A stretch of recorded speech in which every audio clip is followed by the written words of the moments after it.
کراچی کے لوگ وہیں کے وہیں کھڑے رہے، آگے نہیں بڑھ سکے، وہیں اٹکے ہوئے ہیں، وہی لڑائیاں ہیں، وہی روزگار کی، بھوک کی، بیماری کی پکار ہے۔ لیکن سب سے پہلے یہ ذہن میں رکھیں کہ جب مشرقی پاکستان ٹوٹا اور خیبر وہ کیا کہتے ہیں پنجابی پختون مہاجر اتحاد بنا، پھر MQM، پھر پنجابی اور پختون اتحاد خالی رہ گیا، تو جب ان سب کو غور سے دیکھیں نا تو یہ جو دو قومی نظریہ ہے، جو امہ کا تصور ہے، ان سب پہ سوالیہ نشان ڈال گیا اور بتا گیا کہ یہ سب جھوٹ تھا۔ انسان مذہب کی بنیاد پہ نہیں، روٹی کی بنیاد پر جمع ہوتے ہیں، خوش ہوتے ہیں، ناراض ہوتے ہیں۔ بہرحال ہم نے دیکھا الطاف سین نے جو بڑی غلطیاں کی، میں اصل موضوع کی طرف اب بڑھ رہا ہوں، جو اصل غلطیاں کی، جو ان کے نزدیک غلطیاں نہیں تھیں، وہ تحریک کو وہ سیاسی جماعت کے طور پر آئین کے تابع پاکستان کے الیکشن لڑتے تھے اور حقوق کی بات کرتے تھے، مگر اندرونی طور پر وہ اسے تحریک قرار دیتے تھے MQM کو، اور وہی ان کے دماغ میں تھا۔ اور تحریک بھی کون تھی؟ پرانے زمانے کی تحریکیں، حملہ کے خلاف جو اٹھا کرتی تھیں 17ویں 18ویں اور 19ویں صدی میں، 1857 کی تحریک لے لیں، شاہ ولی اللہ کی لے لیں، اور مختلف درجنوں تحریکیں ہیں، وہ یقیناً ان میں فرق بھی رہا ہوگا۔ تو ان تحریکوں میں خاص بات یہ کہ بتانے والے لکھنے والوں نے لکھا ہے کہ اس میں غدار کی سزا موت ہوتی تھی، کیونکہ چھوٹی تحریکیں ہوتی تھیں، کوئی بہت بڑی زیادہ لوگ نہیں ہوتے تھے، ہزاروں سینکڑوں، تو اگر ایک غداری کرتا تو سب کچھ ختم ہونے کا خوف ہوتا تھا نا، اور غلطی کی سزا ملا کرتی تھی۔ تو الطاف سین نے اس تحریک کو اسی بنیادوں پر قائم کیا۔ تو جب الیکشن جیت گئے تو پیلی کوٹھی بن گئی لیاقت آباد میں، جسے عامر خان چلاتے تھے، جو آج ISI کے سول چیف ہے کراچی کے، اور ادھر کھیل چلاتے تھے آفاق احمد، جو دوسرے ISI کے سول چیف رہے ہیں یا اب بھی ہیں، ملیر کے اندر لانڈی میں کہیں کھیل چلاتے تھے۔ اور جو مخالف آواز اس کے اندر اٹھی اسے فارغ کر دیا گیا۔ کہ کچھ لوگ کہتے ہیں کہ الطاف سین نے یہ ٹارچر سیل، یہ سیکنڈ لیئر تھی کراچی میں، سب سے ایک ایک کر کے چلوائی تاکہ ان میں سے کوئی غداری نہ کر سکے، کھڑا نہ ہو سکے۔ مگر کچھ لوگ یہ بھی کہتے ہیں کہ الطاف سین قاتلوں سے اور کلر، جو ٹارگٹ کلر جنہیں کہا گیا بعد میں، ان سے براہ راست رابطہ کرتے تھے۔ آج MQM والے یہ تسلیم کرتے ہیں کہ ندیم نصرت کا تو مجھے نہیں پتا، ان پہ میں بعد میں آؤں گا، کہ عظیم طارق کو الطاف سین نے مروایا اسی غداری کے الزام میں۔ تو محترم جناب ڈاکٹر عمران فاروق کو الطاف سین نے مروایا۔ پھر آپ نے دیکھا کہ راتوں رات ایک تقریر نے MQM لندن بنا دی، فاروق ستار الگ چلے گئے، MQM متحدہ پاکستان الگ ہو گئی، اور مہاجر اتحاد تحریک الگ ہے، مہاجر قومی موومنٹ الگ ہے، 6-7 سب کچھ ہو گیا نا۔ الطاف سین بظاہر تنہا رہ گئے۔ مجھے کچھ لوگوں نے کل قصہ یہ سنایا، بتایا کہ یہ جو ندیم نصرت اب لندن سے بیٹھ کر کراچی میں اتحاد کی کوششیں کر رہے ہیں، اور ساتھ میں ان کے واسع جلیل ہیں، انہوں نے ڈائریکٹ کہا کہ یہ ISI کے کہنے پر کر رہے ہیں۔ تو میں نے کہا ندیم نصرت ISI کہنے لگے آپ کو نہیں پتا۔ جو یہ صاحب ہیں جنہوں نے مجھے بتایا، یہ لندن MQM کے شدید ترین قریب ہیں، اور میں ان کی کچھ باتوں سے اتفاق کرتا ہوں، کچھ سے خود نہیں کرتا، مگر میں سنانا سب چاہتا ہوں۔ وہ کہتے ہیں کہ ایک دفعہ پہلے بھی ناراض ہو کے یہ امریکہ گئے تھے ندیم نصرت، جب الطاف سین متحدہ پاکستان الگ ہوئے ایک دوسرے سے، اور انہیں ڈس اون کیا گیا پاکستان ایم کے ایم کی طرف سے، تو ندیم نصرت واپس آئے اور انہوں نے معاملات کو آگے بڑھایا اور کنٹرول لینے کی کوشش کی، مگر اس دوران ان کو کہیں یہ یقین ہو گیا الطاف حسین کی صحت دیکھتے ہوئے، ان کی نفسیاتی مسائل دیکھتے ہوئے کہ اب یہ جلدی مر جائیں گے، تو انہوں نے بیہیو کرنا شروع کر دیا کہ اب وہ پارٹی کے لیڈر ہوں گے، سربراہ ہوں گے اور وہ پارٹی چلائیں گے، مگر یہ سچ نہیں تھا۔ پھر کہتے ہیں کہ اسی دوران حسین حقانی بھی قریب آ گئے اور ندیم نصرت اور حسین حقانی آپس میں بہت قریب ہوئے۔ اسی کے نتیجے میں کہتے ہیں کہ جی ندیم نصرت جو امریکہ میں کانگریس سینٹ میں لابی کرتے ہیں، وہ سب حسین حقانی نے ان کے رابطے کروائے۔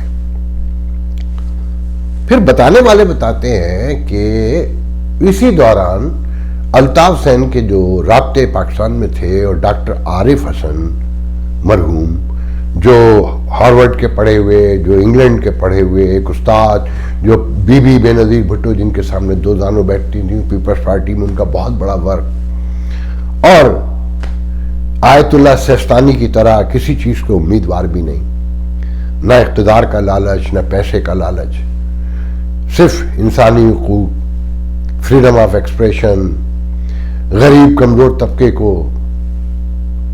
برابر مساوی حقوق دینے کی آواز کے علاوہ کوئی کام نہیں ان کا۔ انہیں قائل کر لیا الطاف حسین نے کہ جناب مظلوم کے لیے آپ بات کرتے ہیں تو یہ پلیٹ فارم ہے، مظلوم سب سے بڑے اب یہاں ہیں۔ تو بہرحال وہ اپنے ساتھیوں کے ساتھ، جن میں میرے ایک بہت قریبی عزیزی دوست مومن خان مومن بھی، میں آج تک حیران ہوتا ہوں کہ مومن خان مومن جیسے، عارف حسن، ڈاکٹر عارف حسن جیسے لوگ ایم کیو ایم میں بھی آ سکتے ہیں۔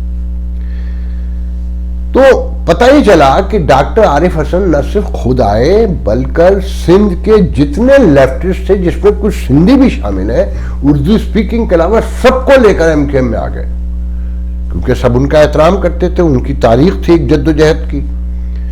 ندیم نصرت یہ دیکھ کر گھبرا گئے اور دعویٰ کرنے والوں کا کہنا یہ ہے کہ وہ آئی ایس آئی کے ٹچ میں تھے، انہی کے کہنے پر واپس آئے تھے۔ جب آئی ایس آئی کو یا ایجنسیوں کو یہ پتا چلا کہ سندھ کے تار سارے ہی جو لیفٹسٹ ہیں وہ ایم کیو ایم کی چھتری لندن کے تلے جمع ہو رہے ہیں، تو وہاں ڈاکٹر عارف حسن کی تاریخ بنانے کا فیصلہ کر لیا گیا۔ مگر اس دوران لندن میں بھی چپکرش پیدا ہو گئی، کچھ چیزیں سامنے آ گئیں، اور الطاف حسین جن کے بارے میں اب کہا جا رہا ہے کہ جی وہ صحت مند ہو گئے، مگر میرا دل نہیں مانتا، ان کی ذہنی، ہو سکتا ہے کہ وہ جسمانی طور پہ کافی بہتر ہو گئے ہوں، مگر ذہنی حالت ان کی ابھی بھی ویسی نظر آتی ہے کہ جب تک وہ اپنی تقریر، اپنے بولنے کے سٹائل پہ کنٹرول نہیں کریں گے، مجھے سے لوگ وہ ایک بات درست کہتے ہیں، مجھے ان کی کسی ایک بات سے بھی اختلاف نہیں ہے، مگر جس انداز سے کہتے ہیں وہ کچھ سیولائز وے نہیں ہے۔ بہرحال پھر ناراضگی ہو گئی، ندیم نصرت واپس آ گئے لندن سے، ان کے ساتھ واسع جلیل بھی آ گئے، اور یہاں سے بیٹھ کر انہوں نے پھر نئی لابنگ شروع کی ہے۔ پچھلے دنوں آپ نے دیکھا ہوگا کہ وہ ٹی وی پہ واسع جلیل وغیرہ یہ لوگ دوبارہ آنے لگے اور کہا جانے لگا کہ انہیں واپسی کا موقع دیا جا رہا ہے، مگر اب پھر دوبارہ سے پابندیاں ہیں اور مہاجر اتحاد کے نعرے یہاں سے پھر لگ رہے ہیں۔ تو آج ہی میں نے ڈاکٹر سلیم حیدر کا ایک نیا ویڈیو دیکھا کہ فاروق ستار وہاں بیٹھے ہوئے ہیں اور ڈاکٹر سلیم حیدر کہہ رہے ہیں کہ 40 سال کی ایم کے ایم میں 32 سال سے الطاف حسین تو باہر ہے، اصل لیڈر تو فاروق ستار ہے، جنہیں پورے پاکستان میں لوگ جانتے ہیں کہ ٹیلی ویژن ناشتے میں دکھانا ہو تو ان کے دروازے پہ بیٹھا ہوتا ہے، دوپہر کا کھانے پہ کوئی چیز خصوصی پروگرامنگ ہو رہی ہو تو فاروق ستار کے دروازے پہ ہے۔ مطلب میڈیا کا ڈارلنگ فاروق ستار ہے اور پاکستان کا بچہ جانتا ہے۔ وہ فاروق ستار جسے ایم کیو ایم پاکستان نے اپنے اصولوں کی بنیاد پر باہر کر دیا اور مقدمے میں سے بھی وہ خارج ہوئے بعد میں اسلام آباد میں ہائی کورٹ میں میرے خیال میں، اب ان کی زیر نگرانی ایک بڑی پروگریسو ایم کے ایم بنانے کی کوشش کی جا رہی ہے۔ اچھا یہ ذہن میں رکھیں، میرے بہت اچھے تعلق ہیں ڈاکٹر سلیم حیدر سے، میں ندیم نصرت کا بھی احترام کرتا ہوں، واسع جلیل سے بھی، مگر ڈاکٹر سلیم حیدر کے بارے میں مجھے طے ہے کہ وہ اسٹیبلشمنٹ کے آدمی ہیں. Excuse me. اس کی وجہ یہ ہے کہ 6-7 سال پہلے جب 18ویں ترمیم کے بارے میں کہیں کوئی ڈسکشن نہیں تھی تو انہوں نے نیو یارک میں آ کے تقریر کی تھی کہ کشمیر ہمارا شہرگ نہیں ہے، کراچی شہرگ ہے، اور یہ 18ویں ترمیم اگر قائم رہی تو یہ ملک ٹوٹ جائے گا. صوبے اتنے ڈیپینڈنٹ ہو گئے ہیں، اتنے الگ انڈیپینڈنٹ ہو گئے ہیں کہ ان کا وفاق سے کوئی تعلق ہی نہیں رہا ہے. تو میں بہت چونکا، حیران ہوا. پھر میں نے بعد میں جب ان سے بات کی تو وہ مسکرائے. مجھے وہاں سے یقین ہو گیا. اور مجھے معلوم ہے کہ چھوٹے سندھ میں چھوٹے چھوٹے جو گروپس ہوں جو جس طرح کے ڈاکٹر سلیم حیدر کا ہے تو وہ اسٹیبلشمنٹ کی مرضی کے بغیر رہ بھی نہیں سکتے. سندھ کے سارے قوم پرست چاہے وہ کسی بھی زبان سے تعلق رکھتے ہوں وہ سب ایک ہی چھتری کے زیر سایہ ہے. تو بہرحال اب کہا جا رہا ہے کہ جب پی ٹی آئی سے لوگ مایوس ہو گئے، کراچی والے متحدہ سے بھی مایوس ہو گئے، اور یہ جو کہانیاں ہیں کہ سب مل کر ایک پروگریسو مہاجر اکھٹ بنا لیں، اتحاد بنا لیں کہ بقول سلیم حیدر کے کہ اب ہمارے پاس 10 اوور رہ گئے، مر تو کوئی کل بھی کوئی سکتا ہے مگر زیادہ زیادہ 10 سال ہے، کچھ تو اپنی قوم کے لیے کر جائیں. مگر اسٹیبلشمنٹ نے اس طرح کے اکھٹ جمع کر کے کبھی کسی کو دیا کچھ نہیں ہے. آخر میں خسارے میں عوامی نکلتے ہیں. الطاف حسین ذہنی طور پہ اس جگہ پر نہیں نظر آتے کہ وہ کچھ کر سکیں.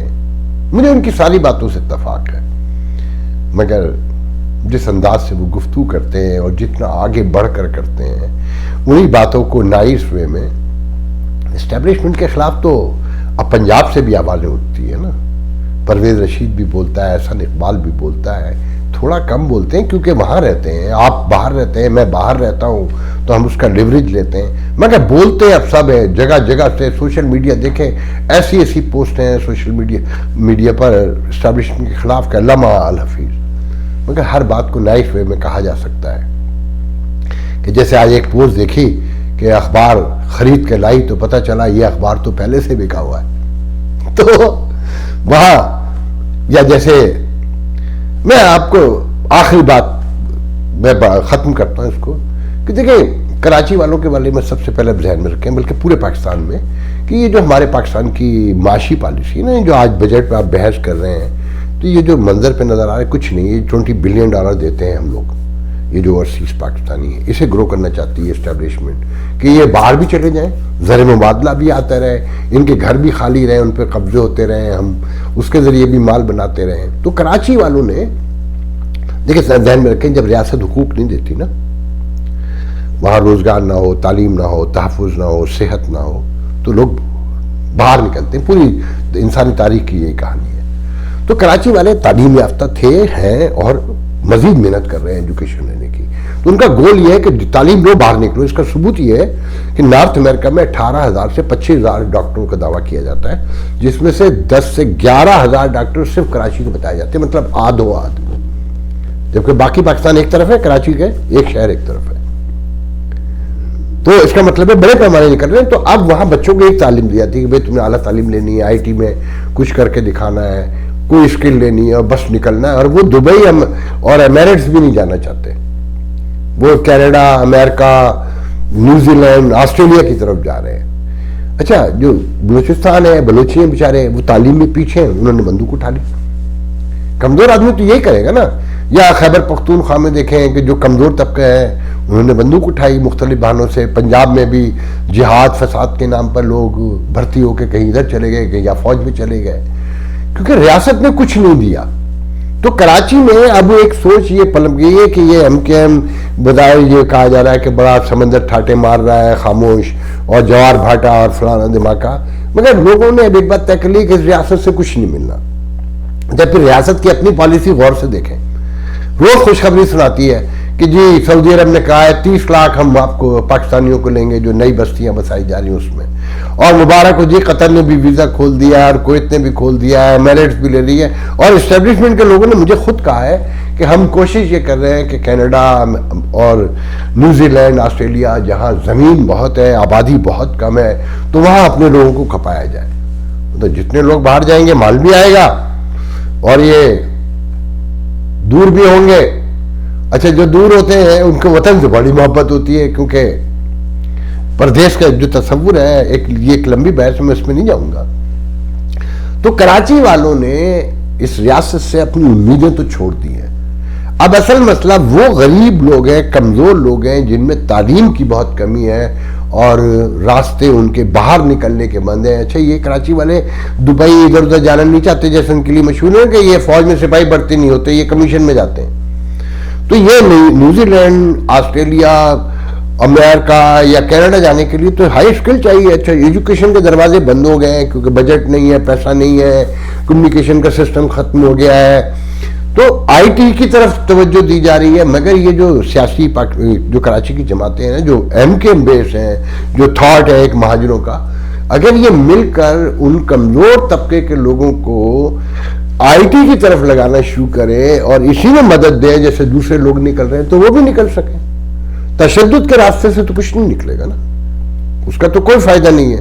وہ تو لوگ مارے جائیں گے. اس ایم کے ایم جب سے بنی ہے اب تک, یہ دیکھیں میں اس بات میں نہیں پڑھنا چاہتا کہ ایم کے ایم نے لوگ زیادہ مارے یا اسٹیبلشمنٹ مارے. ایم کے ایم کے لوگوں سے بات کرو تو وہ قسمیں کھا کے کہتے ہیں کہ ہمارے نام پر اسٹیبلشمنٹ نے مارے اور ملک میں ہمیں گندا کیا. اسٹیبلشمنٹ قسمیں کھا کے کہتی انہوں نے مارے, مگر یہ طے ہے کہ لاکھوں لوگ مارے جا چکے 40 سال میں. اور آنے والے دنوں میں کراچی کے عوام نے, میں اسٹیبلشمنٹ سے نہیں کہوں گا, اس نے اپنا رویہ نہیں بدلنا. اس نے تو ایک ڈرامہ مچایا ہوا ہے کہ جی ہندوستان سے آپ کو بچانا ہے اور اسے دکھا کر سب کچھ کھا جانا ہے اور جو بولے گا اسے مار دینا ہے. تو آپ لوگ سمجھ عقل کا مظاہرہ کریں کہ ایک دوسرے کو مارنے کے بجائے, لڑنے کے بجائے اپنے بارے میں فیصلہ کریں کہ اپنے آپ کو بچانا کیسے ہے. اب آپ دیکھیں آپ اکیلے نہیں مر رہے ہیں, پنجاب میں بھی لوگ غربت سے, بھوک سے مر رہے ہیں, ان کے ساتھ بھی یہی ہو رہا ہے. مگر وہ ایک زبان کے لوگ ہیں, کہیں نہ کہیں اسٹیبلشمنٹ میں ان کی سن لی جاتی ہے, کوئی رشتہ دار, کوئی دوست کہیں مل جاتا ہے, آپ کا کوئی بھی نہیں بچا. تو آپ اس طرف توجہ دیں. اس سے کچھ نہیں ہوگا کہ آئی ایس آئی کو مخبری کر دینے سے اور جنگ جیت لینے سے کہ میں کراچی پہ قبضہ کر لوں, میں کر لوں. آپ وہ قبضہ کر بھی لیں, چاہے وہ ندیم نصرت کر لیں یا آفاق احمد کر لیں یا عامر خان کر لیں. یہ عامر خان کے بارے میں تو دیکھیں میں آپ کو بہت پہلے شاید کسی ویڈیو میں کہہ چکا ہوں کہ یہ جب ان کا خیال رکھے گا, ان کا بہت بڑا میٹ کا کاروبار ہے ایمریٹس میں, کاروں کا بہت بڑا کاروبار ہے, اور پاکستان میں بھی بہت بڑے بڑے ان کے کاروبار اب بن چکے ہیں. تو یہ لوگ آپ کو کچھ نہیں دیں گے. یہ ایم کے ایم کے نام پہ سب دھوکے بازی ہے. اور خالد مقبول صدیقی بیچارے, ان کے بارے میں تو مجھے لوگوں نے بتایا, پہلے بھی مجھے بتایا تھا کہ پہلے جب ایم کے ایم ایک تھی تو ان کے بارے میں کہا جاتا تھا کہ انہیں اندر سے بڑا خطرہ ہے, انہیں کوئی مار دے گا. اب بھی یہ بتانے والے بتاتے ہیں کہ وہ بہت ڈرے ہوئے ہیں, کہ انہیں ڈر یہ ہے کہ کوئی آس پاس سے کوئی نہ مار دے. مارنے سے مسائل حل نہیں ہو گیا. عظیم طارق کو مار دیا, عمران فاروق کو مار دیا, خالد مقبول صدیقی کو بھی آپ مار دیں گے خدا نہ خواستہ, تو مسئلے حل ہوئے. آپ نیچے گئے ہیں, تباہ ہوئے ہیں آپ. تو پلیز اس پہ غور کیجئے. انشاءاللہ اگلے ویڈیو میں گفتگو ہوگی. اللہ حافظ.